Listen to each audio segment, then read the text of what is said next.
Now back to the earnings season, and Smurfit Kappa says 2021 has started well. The Irish paper packaging manufacturer has reported a full-year EBITDA that beat estimates. The company's stock has climbed almost 20% in the past year, with an acceleration in e-commerce during lockdowns driving demand for boxes. We're joined now by Smurfit Kappa's CFO, Ken Bowles.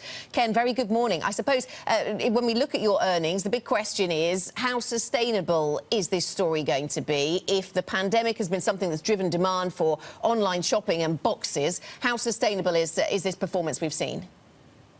I think very sustainable. I think actually sustainable is one of the reasons why too, Anna. I think there's two things going on which are not only drivers of current growth but will be drivers of future growth also. And I think we saw those coming into 2020, like pre-pandemic, the growth in e-commerce and indeed the need for our customers for more sustainable packaging were clearly trends that were happening. 2020 has seen an acceleration of both those trends, particularly e-commerce. And I think, the first half was difficult for everybody. The second half saw massive growth in e-commerce, certainly through regions where maybe e-commerce was more or less in its infancy. So Russia, Latin America, even all across Europe.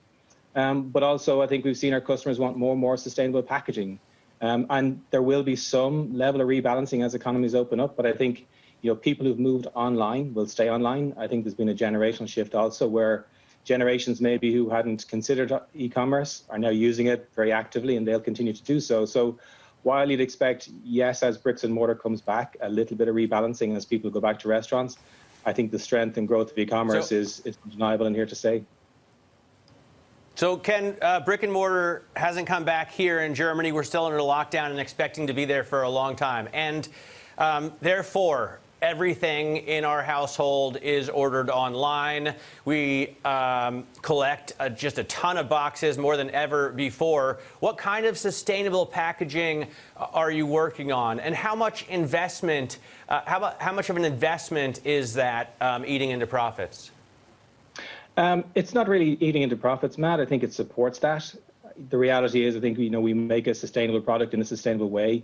So you do need investment in our paper mill system to kind of make the business more efficient from an energy perspective, from a footprint perspective, from a waste perspective. So I feel like our goal is to make the same products using less resources, using less waste, creating less waste, and using less energy. And that ultimately will feed through into greater contribution at the end. In terms of sustainable packaging itself, in reality, air inside a box is waste, and we try and eliminate all of that. You try and eliminate the amount of paper in the box. So you make the same box with the same strengths using less paper. So you reduce the CO2 footprint of the box. And we work with our customers on all those kind of innovations, not only through 2020, but always. I think that the key thing we have to do as consumers is make sure that you get that box back to us, because we'll see that box 6, 7, 8 times in its lifetime and make more boxes out of it. So it's a kind of circular business in that sense. But the key feature of, as you say, all that product going to people's houses is they need to get it back to us. I know that you're a global business, 350 mills and other facilities, plants and the like, in 35 different countries. So you're more than just the cross-channel business. But let me ask you about the cross-channel business, because it has been topical, of course. What sort of pressures are you seeing since Brexit on supply chains that move across the channel, or indeed Ireland into GB? I think there's been at the consumer level, certainly we read it in the newspapers and you see it on news channels. There's been a level of disruption to shelves. In our own business, less so. We have 2 paper mills in the UK and a system of corrugated plants that are self-serving in that sense. Everything we make in the UK, we kind of produce and sell in the UK. So very little cross-border flows from our own perspective.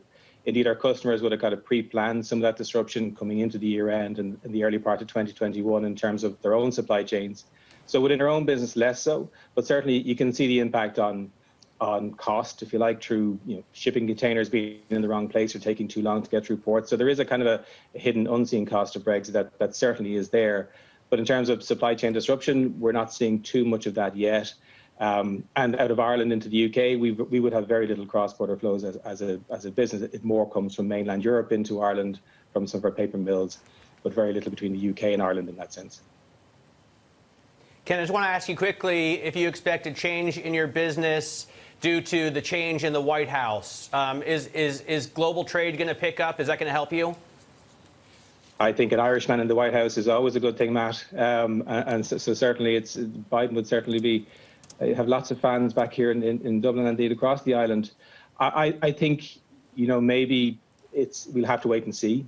I don't think Biden's policies or the White House's current policies are that different in terms of its views on America and its position in the world. I think we may get maybe less noise, maybe less rhetoric, and maybe more balance. But I think, ultimately, what's going to drive the world is how we come out of the pandemic. Ken, thanks so much for your time. We really appreciate Ken Bowles, CFO at Smurfit Kappa. Thank you very much for joining us.